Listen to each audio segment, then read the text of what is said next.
5 पैकी एक आई या PPD मधून प्रवास करते किंवा तिला ते सहन करावं लागतं. फार जास्त चर्चा याच्यावर झालेली दिसत नाही. असं का? म्हणजे सामाजिक मध्ये हा विषय का हाताळला जात नाही? Generally I he taken for granted धरली जाते सर. म्हणजे आईला पण डिप्रेशन येऊ शकतं आई झाल्यानंतर, ही गोष्टच कोणाला मान्य नाही आहे. अजूनही टायर 2 सिटी किंवा टायर 3 सिटीमध्ये तेवढं याला अडॅप्ट केलेलं नाहीये. सासरच्या मंडळीकडून दिसण्यावरून किंवा रंगरूपावरून किंवा लिंगांवरून, म्हणजे मुलगीच झाली तर काय वगैरे वगैरे याच्यावरून छळ होताना दिसतो. जनरली सर PPD हा डिलेवरी झाल्यानंतर पहिल्या 2 आठवड्यांमध्ये पण सुरू होऊ शकतो. तर प्रचंड थकवा जाणवणे, मसल विकनेस असतो तो जाणवणे, आपल्याच बाळाबद्दल आपल्याला चीड येणे, माझ्याच नशिबी असं का येणं, किंवा मला सांभाळताच येत नाही, हे मला काय होतंय, स्वतःला इजा करून घेणे किंवा बाळाला इजा पोचवण्याचा प्रयत्न करणे, ह्या गोष्टीमुळे ही सायन्स आहेत PPDचे. नॅचरल आहे, म्हणजे निसर्गाने दिलेलं ते वरदान आहे स्त्रीला की बाबा ती माता बनू शकते. याच्यात दुसरे लोक कसे कॉन्ट्रीब्युट करू शकतील? सर जनरली मला असं वाटतं, आज खरं सांगते, काळ पुढे गेला म्हणून अवेअरनेस तरी आहे. अदरवाईज काळ जर नसता पुढे गेला, अवेअरनेस नसता, तर ॲज इट इज सेम स्थिती राहिली असती. इव्हन तो आपण आज बोललो पण नसतो PPD बद्दल.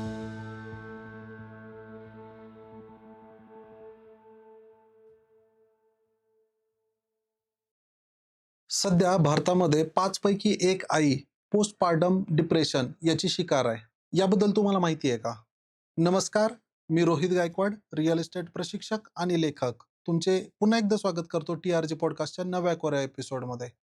खूप गंभीर समस्या आहे. डिप्रेशन येणं पोस्ट डिलिव्हरी, सासरच्यांकडून होणारा छळ, आईला येणारा कमकुवतपणा, सपोर्टची कमतरता, लोकांच्या अपेक्षा, बाळांचा त्रास आणि रात्रभर झोप नाही, सॅक्रिफायसेस करावे लागतात, समाजाचं वेगळं एक प्रेशर असतं. या सगळ्या समस्यातून एक आई बाहेर पडत असते.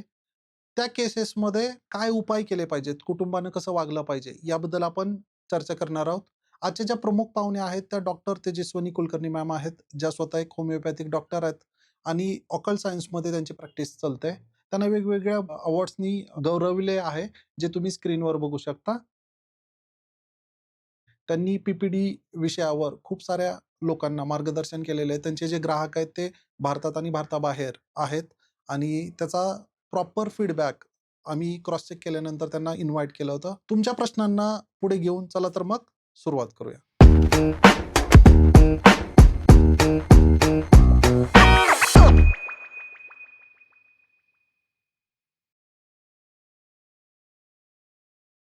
मॅम, तुमचे पुन्हा एकदा स्वागत.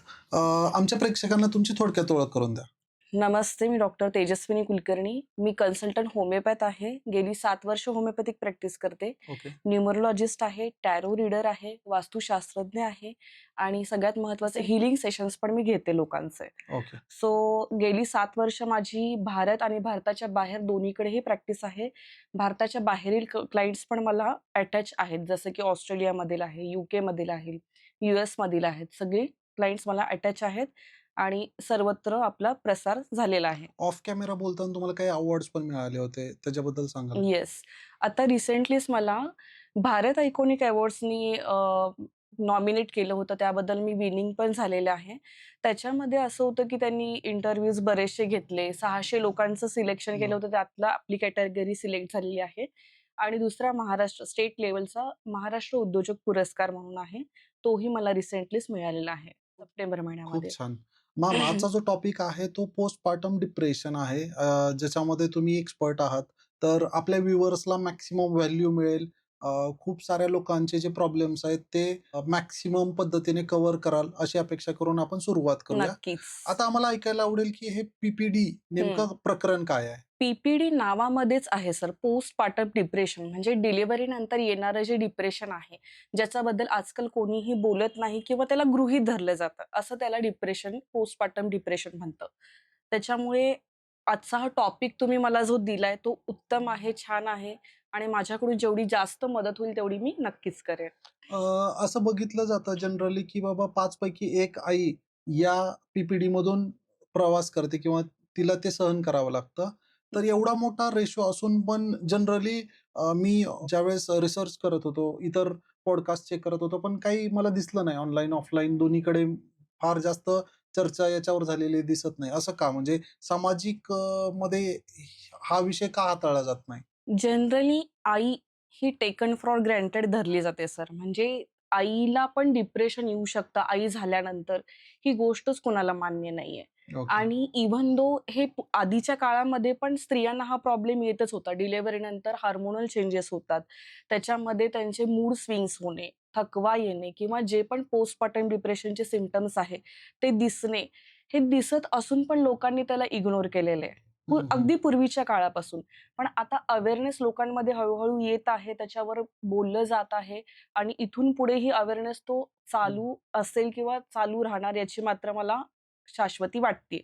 कारण आता आपण बोलतोय, हं. इकडे-तिकडे पाहतोय, नेट आहे किंवा बाहेरही बोललं जातं.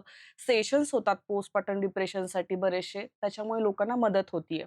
माझ्या मते एआयच्या जगामध्ये आपण एआय टेक्नॉलॉजीचा वापर बघतो, पण अजूनही टायर 2 सिटी किंवा टायर 3 सिटीमध्ये तेवढं याला अडॅप्ट केलेलं नाहीये. सासरच्या मंडळीकडून दिसण्यावरून किंवा रंगरूपावरून किंवा लिंगांवरून म्हणजे मुलगीच झाली तर काय वगैरे, वगैरे याच्यावरून छळ होताना दिसतो. पण त्या भागामध्ये तेवढा बोलायची मुभा नसते किंवा प्लॅटफॉर्म्स अवेलेबल नसतात. तिथे कोणी कन्सल्टंट पण मला नाही वाटत, की टायर 2, टायर 3 सिटीमध्ये असाल.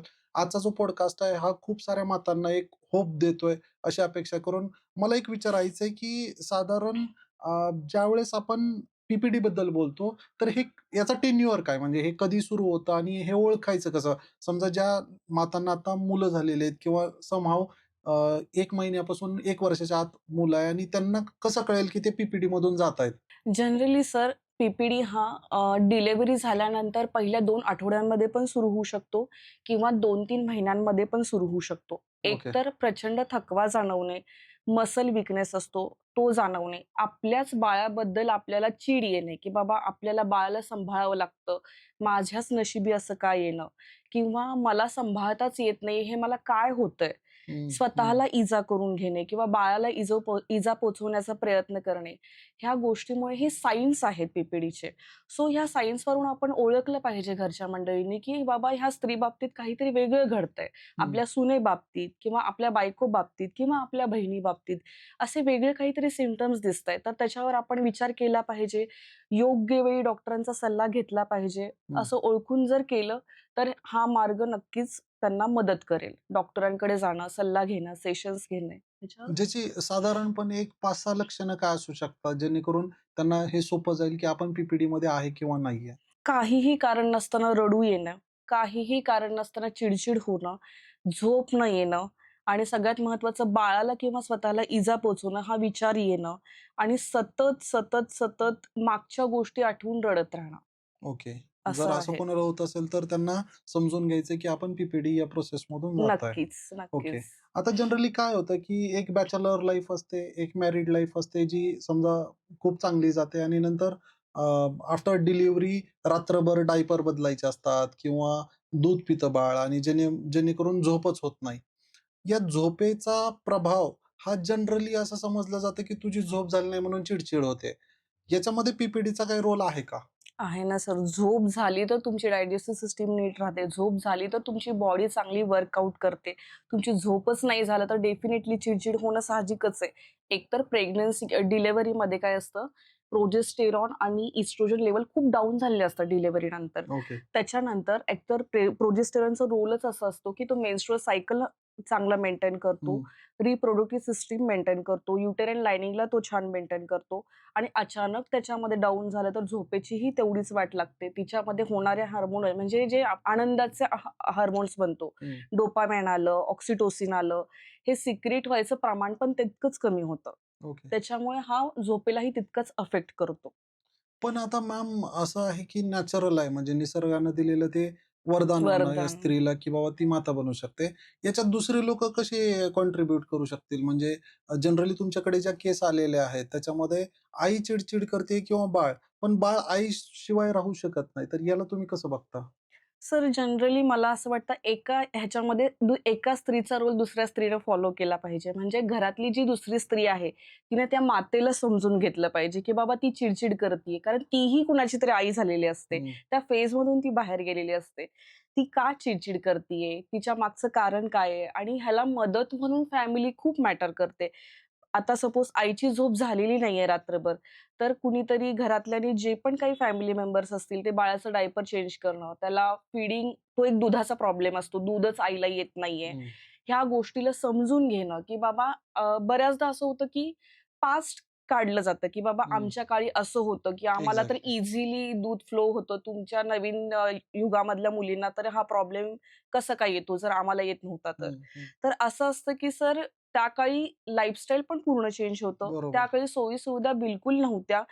जॉइंट फॅमिली होत्या विशेष खरं आहे. म्हणजे. त्याच्यामुळे इतका लोड आईवर येत नव्हता. हं, हं. त्याच्यामुळे फॅमिलीचं कॉन्ट्रिब्युशन खूप जास्त महत्वाचं आहे या पी-पी-डीमध्ये. जर आई झोपली, तर आईनं जे काम करायचं असतं, ते बाकीच्या मेंबर्सनी केलं, तर तिला खूप फायदा होईल, असं बरं. आहे. आणि समजा आपण रुटीन जरी म्हटलं, की आत्ताची जी स्ट्रेस लेव्हल आहे, म्हणजे एक प्रकारची कॉम्पिटिशन चालू आहे जगामध्ये. अ, ती प्रत्येकच गोष्टीत आहे. खाण्यापिण्यापासून सगळ्या गोष्टी. पूर्वी कदाचित या सगळ्या गोष्टी नव्हत्या. अ, फार जास्त अपेक्षा पण नव्हत्या कुटुंबाच्या. अगदी. पण आता मुलीनं शिकलं पण पाहिजे, हायर एज्युकेशन पण पाहिजे, ती चांगल्या घरात गेली पण पाहिजे.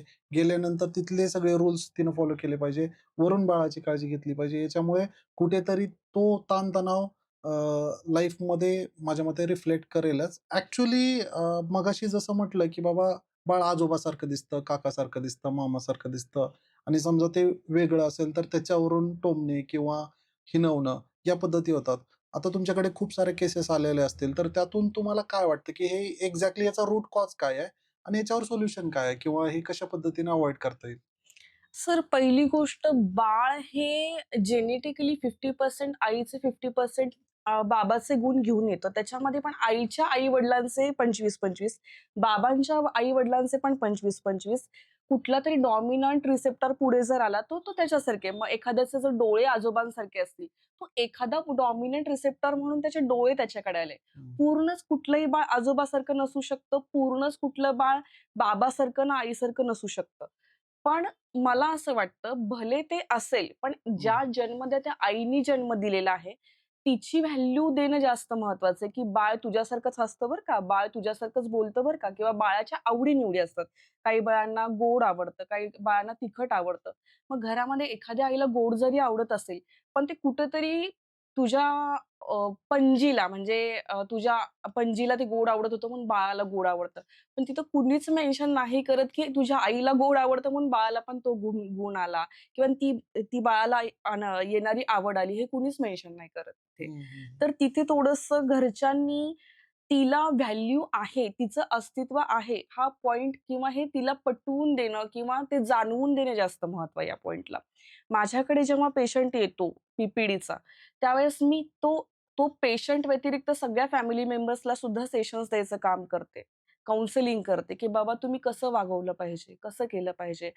आज खरं सांगते काळ पुढे गेलाय म्हणून अवेअरनेस तरी आहे. अदरवाईज काळ जर नसता पुढे गेला, अवेअरनेस नसता तर ॲज इट इज सेम स्थिती राहिली असती. इव्हन तो आपण आज बोललो पण नसतो पी बद्दल. खरं आहे. असं आहे.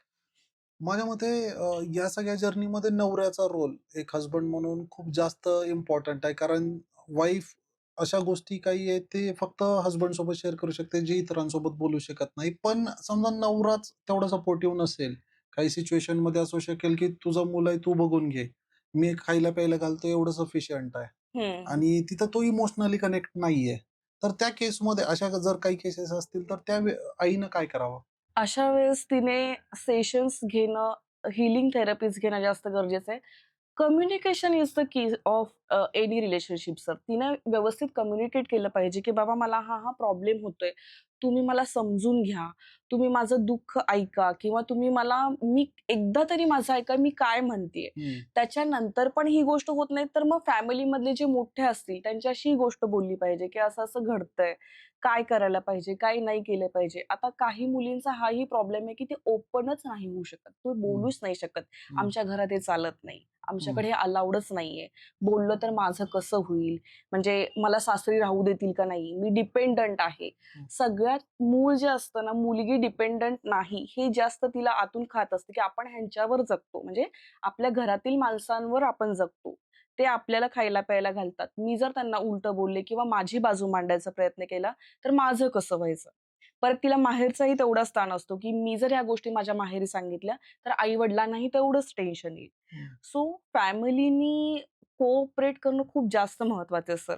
कम्युनिकेशन केलं पाहिजे आईनी, सांगितलं पाहिजे. तरीही नाही होते, तर ती मेडिकल हेल्प घेऊ शकते. पण साधारण अशा काही ट्रिक्स आहेत का, युक्त्या आहेत का, की जेणेकरून त्या सिंपल आता समजा काही लोकांना शक्य नाहीये किंवा ते एकदमच अजून ट्रीटमेंट अवेअरनेस घेत नाहीये आहेत त्याच्यावर. किंवा हां. त्यांच्यापर्यंत हा पोहोचलाय, पण तशी काही उपलब्धता नाहीये फायनान्शियली ते तेवढे अफोर्ड नाही करू शकत आहे. तर अशा काही सिंपल गोष्टी आहेत का, ज्या त्या स्वतः मॅनेज करू शकतील आणि याच्यातून बाहेर नक्कीच, पडतील? नक्कीच.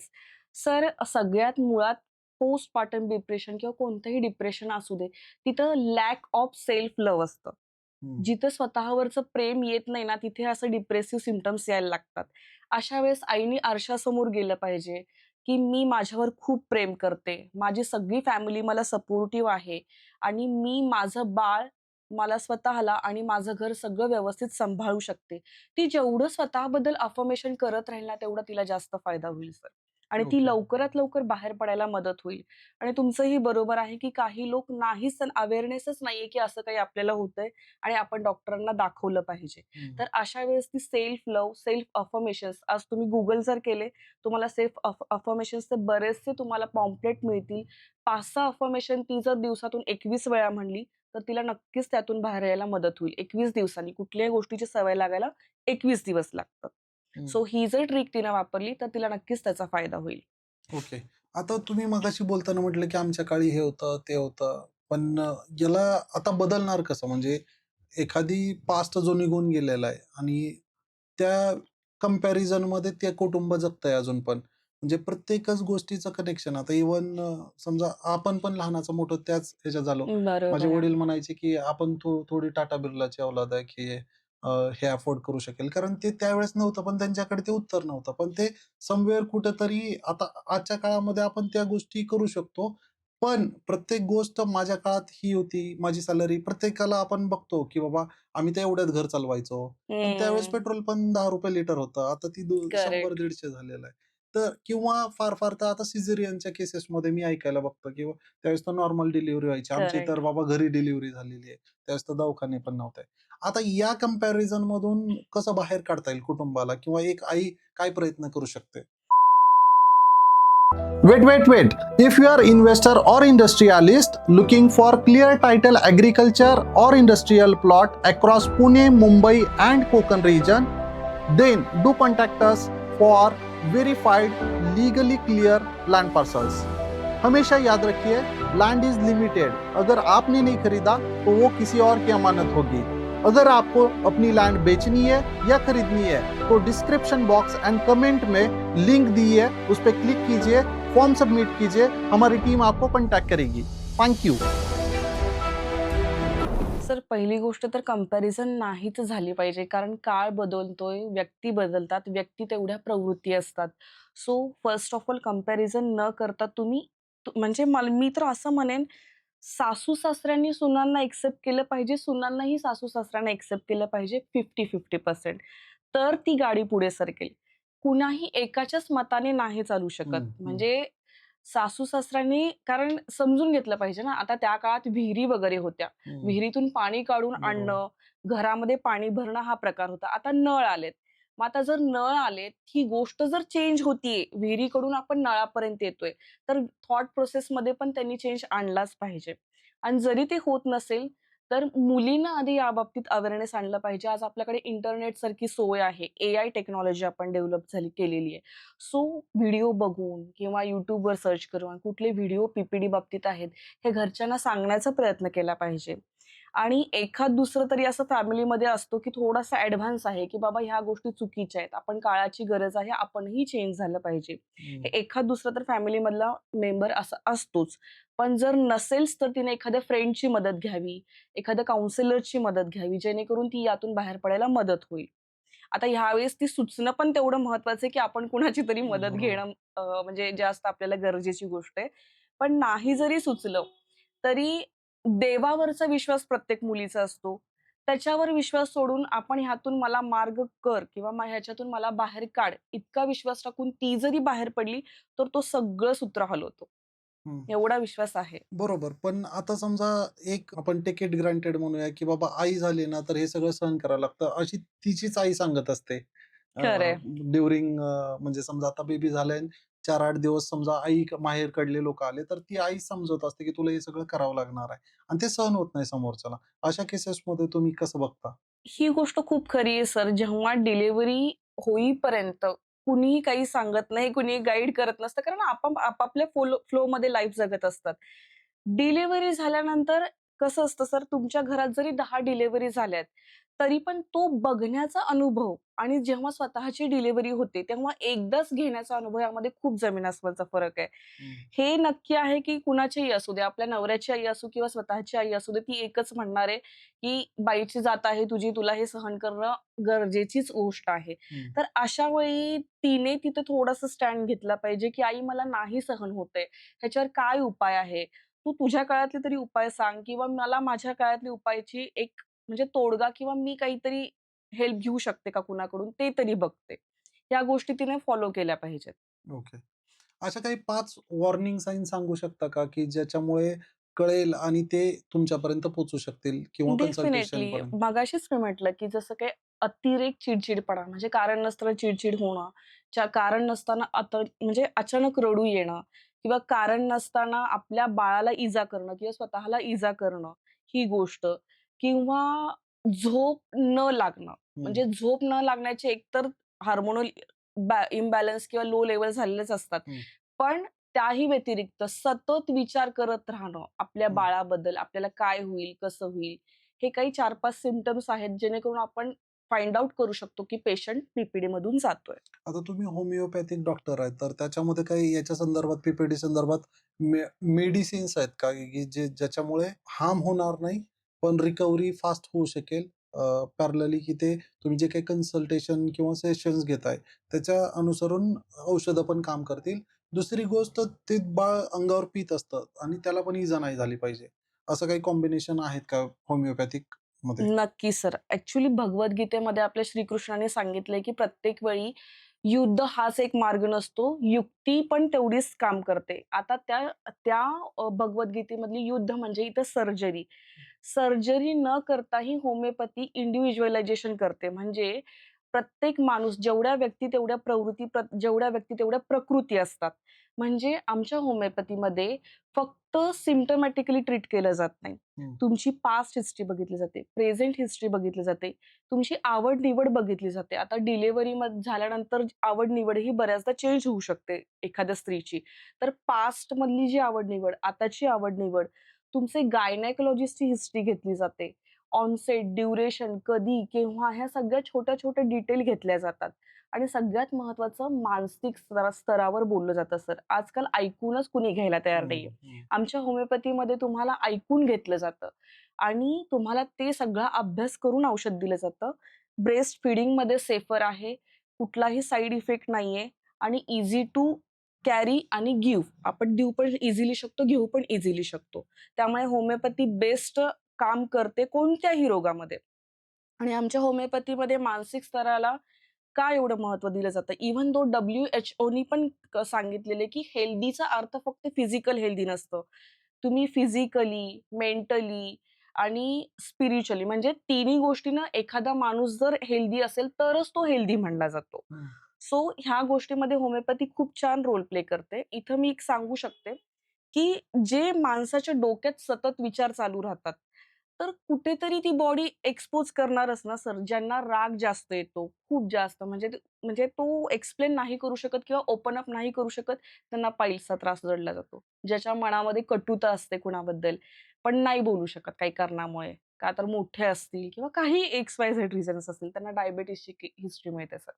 असे बरेचसे पेशंट माझ्याकडे जेव्हा येतात ना, आम्ही काउन्सिलिंगही करतो, रेमेडीजही देतो. त्याच्यानंतर हळू त्यांच्यामध्ये छान ग्रोथ व्हायला म्हणजे रिझल्ट यायला सुरुवात होते. आता आपण जसं होमिओपॅथिक मेडिसिन किंवा ट्रीटमेंटबद्दल बोललो, तसं अल्टरनेटिव्ह थेरपीज आहे. जसं की अकल्ट सायन्स आहे, त्याच्यामध्ये न्यूमरॉलॉजी आहे किंवा तुमचं ॲक्सेस बार्स आहेत. तर नक्की. त्याच्याबद्दल काय सांगाल? सर मी तर म्हणेन आयुष्यामध्ये प्रत्येकाने एकदा तरी ॲक्सेस बारचं सेशन आणि न्यूमरोलॉजी सेशन्स घेतले पाहिजे सर. मला बाकीच्यांचं प्रॅक्टिसचं माहिती नाही, पण माझी जी प्रॅक्टिस आहे न्यूमरोलॉजीचं पॅकेज, त्याच्यामध्ये बेसिक तर न्यूमरोलॉजी आहेच सर, पण त्याच्यामध्ये पामिस्ट्री आहे, वास्तुशास्त्र आहे, प्लस तुमचे मेडिटेशन सेशन्स घेतले जातात. आता हे पी-पी-डीचा विषय सोडून सुद्धा आज कुठला ना कुठला माणूस कोणत्या ना कोणत्या टेन्शनने ग्रस्त आहे. प्रत्येकाला ध्यान धारणेची गरज आहे. तर तुम्हाला आम्ही या न्यूमरोलॉजीच्या पॅकेजमध्ये इन्क्लूड केलेलं आहे. प्लस कधी-कधी काय होतं माहिती का? पेशंटची महादशा म्हणजे ॲस्ट्रोलॉजिकल पार्ट, न्यूमरोलॉजिकल पार्ट्स, ग्रहांची दशा पण आपण बघतो, हं. की बाबा मी असं म्हणत नाही 100% त्याचा इफेक्ट होतो. पण मेडिसिन प्लस ऑकल सायन्स अशी जर प्रॅक्टिस केली ना, तर तो पेशंट मेंटली पण तेवढा स्टेबल राहतो आणि स्पिरिच्युअली पण त्याची अवेकनिंग व्हायला मदत होते. ओके. ॲक्सेस बस सेशनबद्दल बोलायचं झालं, तर आपल्या मेंदूमध्ये 32 पॉइंट असतात.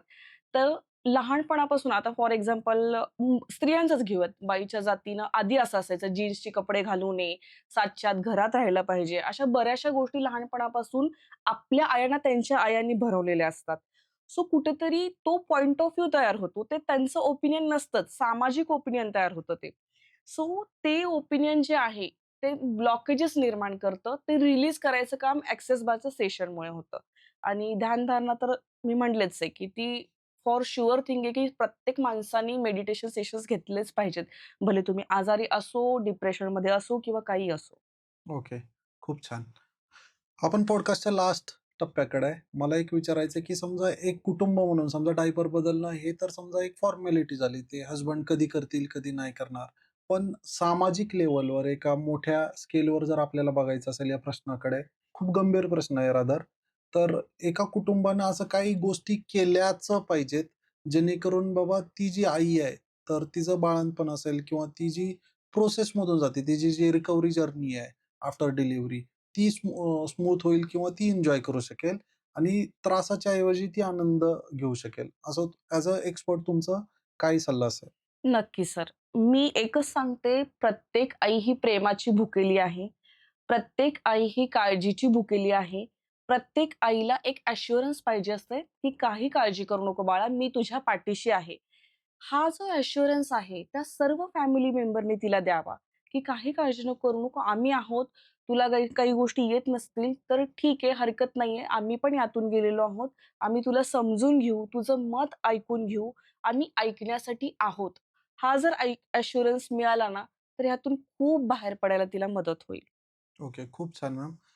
समजा आमचे जे व्ह्यूअर्स आहेत त्यांना तुमच्यापर्यंत पोहोचायचं असेल, मॅमचा आणि टीमचा नंबर आम्ही डिस्क्रिप्शन बॉक्समध्ये देत आहे. पण तुमच्या या ज्या प्रॅक्टिसेस असतात, तुम्हाला भेटायचं असेल तर लोकांना कुठे यावं लागेल? ऑनलाईन, ऑफलाईन काय पद्धती आहे आणि तुमच्या सर्व्हिसेस काय आहेत? त्याबद्दल थोडक्यात सांगा. ओके. मी ऑनलाईनही कन्सल्टेशन प्रोव्हाईड करते. मी ऑफलाईनही कन्सल्टेशन प्रोव्हाईड करते आणि आमचं इथं चिमण्या गणपतीच्या इथं कुलकर्णी क्लिनिक नावाचं स्वतःचं क्लिनिक आहे. ज्यांना ऑफलाईन यायचं त्यांनी अपॉइंटमेंट घेऊन कधीही येऊ शकता. ज्यांना ऑनलाईन करायचं त्यांनी पण कॉलवर आपण कनेक्ट होऊ शकतो. ओके. आम्ही होमिओपॅथिक कन्सल्टंट पण आहेत. माझे मिस्टर ॲलोपॅथिक कन्सल्टंट आहेत आणि न्यूमरोलॉजी, टॅरो रीडिंग, वास्तुशास्त्र, यंत्रशास्त्र, ॲक्सेस बार प्रॅक्टिशनर ह्या सगळ्या आमच्या सर्व्हिसेस आहेत. आणि आता स्पेशल माझं असं सुरू झालंय, की न्यूमरोलॉजीमध्येच मी हे सर्व पॅकेज इन्क्लूड करते, जे बजेट फ्रेंडली पण असतात आणि इफेक्टिव्ह पण असतात. बरं. असं आहे. खूप छान. होपफुली तुम्हाला खूप जास्त व्हॅल्यू मिळाली असेल. तुमचे काही प्रश्न असतील तर कमेंटमध्ये लिहा. तुमच्याकडून जर चांगला रिस्पॉन्स आला, तर मॅडमला आपण पुन्हा एकदा बोलूया नवीन विषयासोबत. आज रजा घेतो. Thank you ma'am. Thank you.